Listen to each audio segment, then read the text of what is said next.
Okay, guys, so the stream died, so I'm doing it the old-fashioned way. Apologize, and yes, my bird is still going off. Alright, so what we've done so far, I found an Allen key in the meantime, is, here, let me get this a little more square.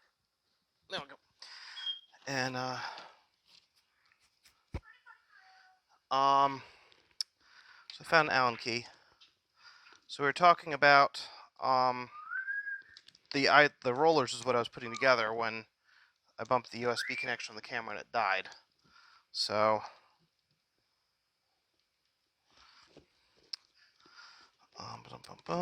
just tighten these up.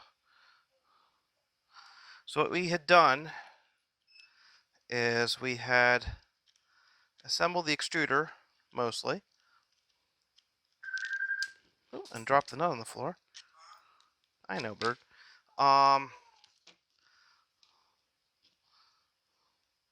I'll get that later. So what we had done is we had put the frame together with the two sides, the extruder, the coupler in the extruder arm, 4 bolts, 5th bolt holding the motor, the bearing in, and then 2 bolts holding the motor in, and there needs to be an extruder helper pin in here to support the other end of the extruder gear. We just zip tied everything together, everything else together. Oh, press this together, press this in. So now at this point, we were doing the idlers, or the rollers. The first roller is the idler, and it goes bolt, bearing, roller, bearing, nut. That's all there is to it. Second one's a little more complicated. It goes worm gear, bearing, roller, nut, bearing, nut. So, we're having some issues. Some people are having some issues with the belts. So now we're going to find out if that's my design or if that's my instruction. So here is an iron-on belt, Batman style. Going to take this here and put this in here. And as it's a iron-on belt, it doesn't really matter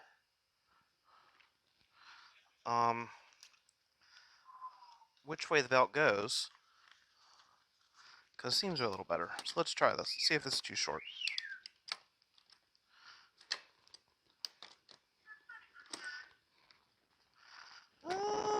Seems a little short, but it may stretch. It's going to stretch to work, because it's stretchy. I know, bird. Alright, so now, let's dig through the part bin here. Grab some parts out of here.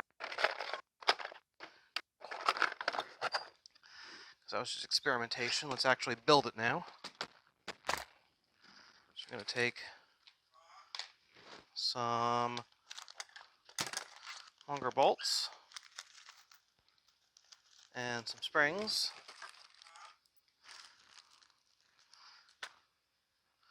These are the wrong springs, but they'll work. Need to get the proper springs here real quick. Just over.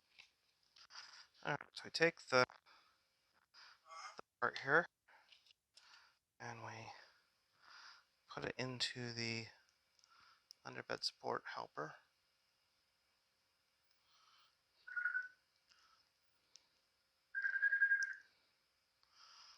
Like that. This needs to be screwed in quite far. Shane just asked if the firmware configs have been posted somewhere yet. They have for the old version, not for the new version. So that's that way. So obviously we want to put these two in mirrored of each other. So we did one way. Do the other way.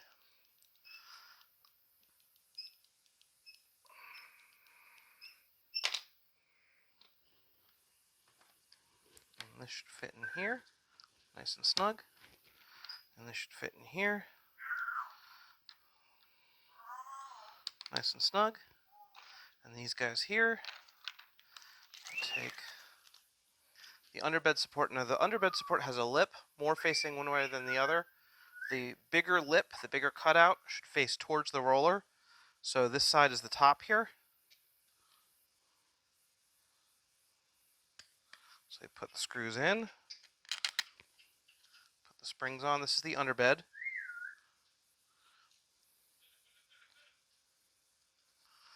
And then you can tell which way these guys go in because the cutout matches the slot that it fits into. So for printing, you want to print one of every part in the GitHub. Some of the parts are the same, but so I put them in there twice. Such as the pulleys and the front underbed supports parts we just put in. Those are just mirrored parts of each other, and since they're identical, it doesn't really matter if we mirror them. And this is why I don't have any Allen keys. Here we go.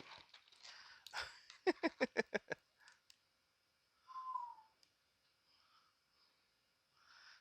that up. You don't have to go crazy on it yet, but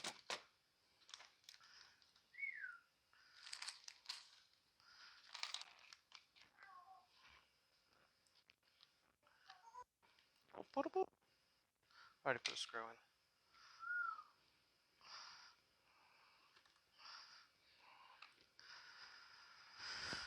Alrighty. So I'm finding if you abuse the printer and you print them in weak pieces, the two parts will break. One part are the parts that I'm putting in now, these roller cap underbed supports. And the other part that breaks is the extruder helper pin, and that's if you tighten that extruder tension bolt with an Allen key and like really cinch it down there, it'll snap the extruder helper pin, which I'm kind of okay with because if it didn't do that, your motor would be the sacrificial bit. So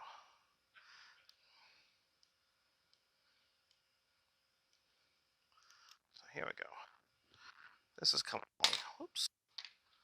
We're getting this one. I'm going to tighten these down pretty tight so that we can get the belt in.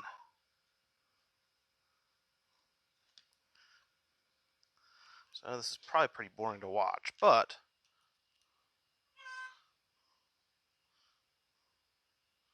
there we go. Alright, so now we have the underbed support with the underbed with the underbed supports on it. And we have this all lined up. What we're going to do is we're going to take this here and slide these guys out. Slide this in. Put this in like this. This is a little tricky here. But this, I'm going to get the, there we go, the bed was caught. Get that in there. Get the underbed lined up. Get the driven roller in. And then come back to the underbed again. And slide it over the springs here. For that there. And there we go. Have the belt in. And this is needs to be trimmed, but I'll get the idea. Now we can tension this up a little bit.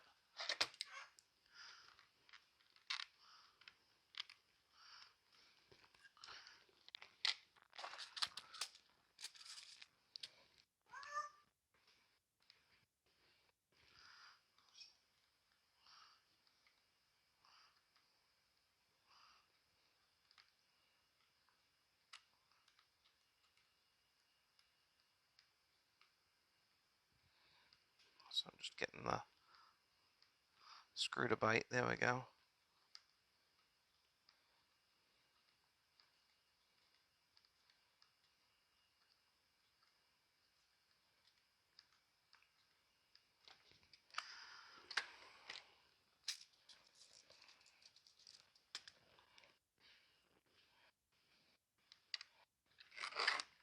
Oops.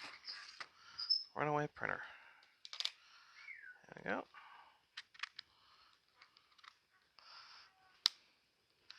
That in there.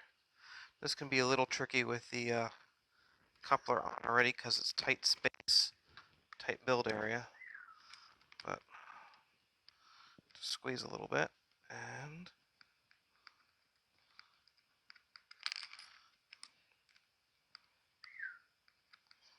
voila. We have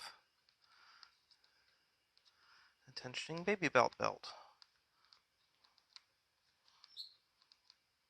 Now you can get by with just putting the lower ones in if you want to be cheesy, but it's good to put the top ones in because otherwise, like I said, these parts can break.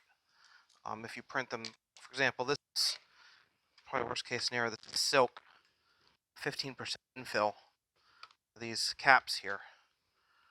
And so if I were to leave it like that and then ship it all tensioned up, there is a chance that it may break.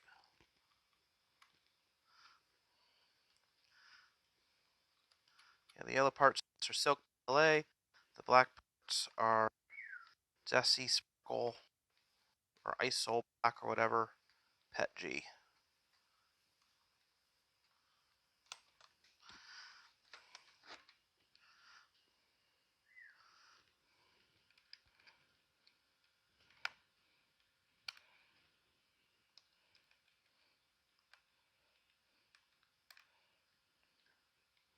So I'll figure out how to stream better, do a more successful live stream than just this last time, so we can get better feedback and stuff like that on this. And I'm running out of time for today too, which is okay because we're almost done with this part of the build. We're going to do in this build this bottom underbed support part here, and the general base, just adjusting this, general base, and get an idea.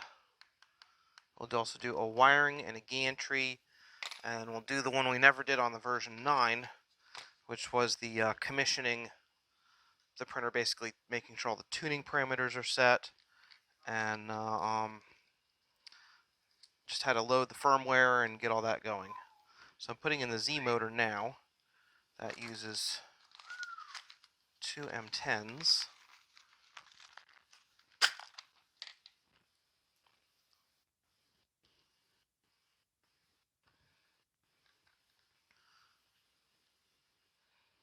The guy that I'm building this printer for just messaged me. Good friend of mine.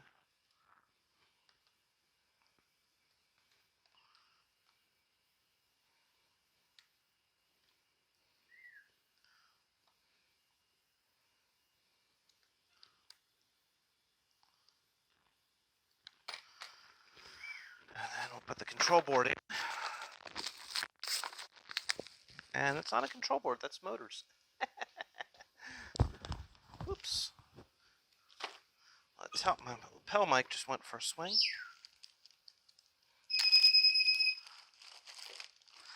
I'm going to do the print start and filament runout sensor wires in the wiring guide. This is mainly going to be just bolting everything in and getting the hardware going. But I will say this now because this is a commonly missed step. Since we're using sensorless homing on this bad boy, thank you, bird, we need to drop the jumpers on the floor. No. We need to put in the end stop diag jumpers for X, Y, and Z. Now we're not doing anything weird, so we don't have to put the extruder end stop in, but X, Y, and Z should be put in. And then this guy here then just lines up with cutouts on the side, and that should line up all the bolt holes. And then you can just simply screw it in.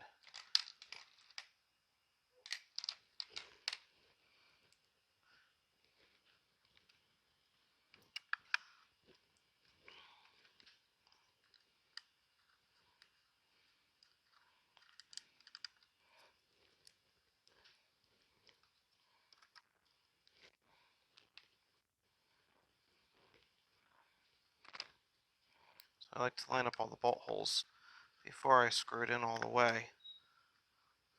It's an affect from building computers.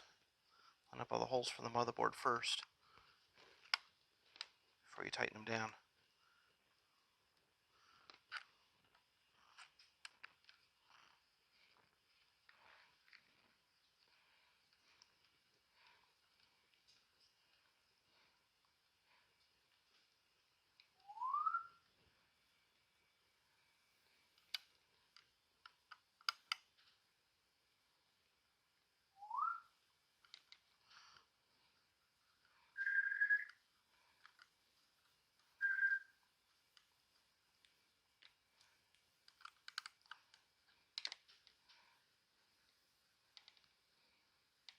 It's really amazing how far these control boards have come since I've been doing 3D printing.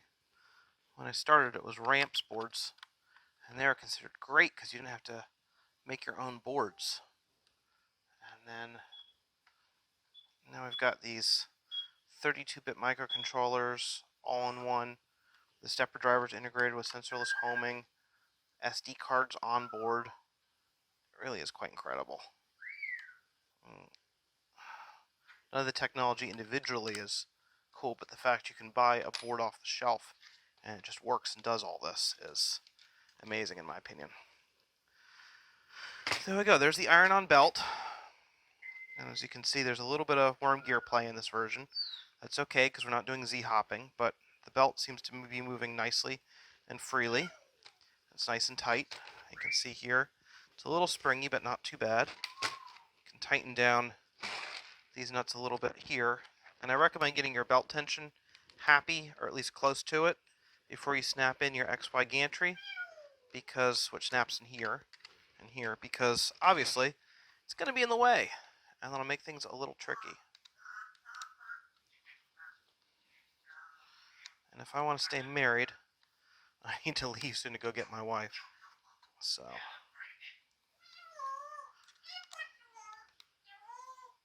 it sounds like I'm not getting any audio in anyways, thanks to the birdie bird. So go ahead and end this here.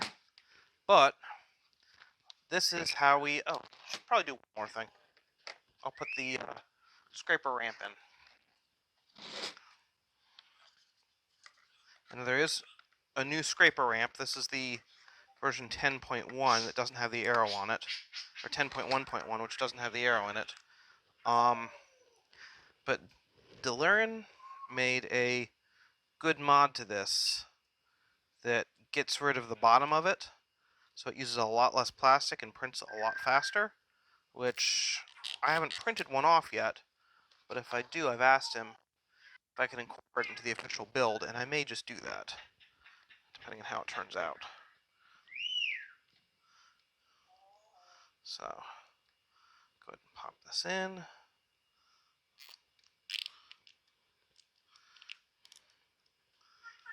Alright, so there's the base of the BabyBelt done. Didn't take too terribly long, and we'll go ahead and build the XY gantry, and then we'll do the wiring and software and programming, and we're going to do a slicer video too.